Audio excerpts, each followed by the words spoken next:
ఆవకాయ ఆంజనేయ కథ మొదలెట్టినాడు చూడారయ్యా శక్తినంతా చూడగట్టి చెట్టు దులిపినాడు అంజయ్య ఎర్ర ఛాయ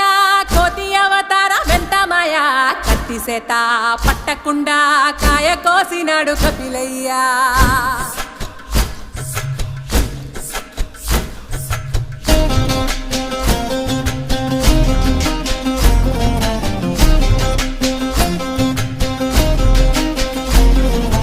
అంజనమ్మ ముందు వంజుల్ పుంజుల్ సీడి మామిడి ముక్కలు కుప్పల్ తెప్పల్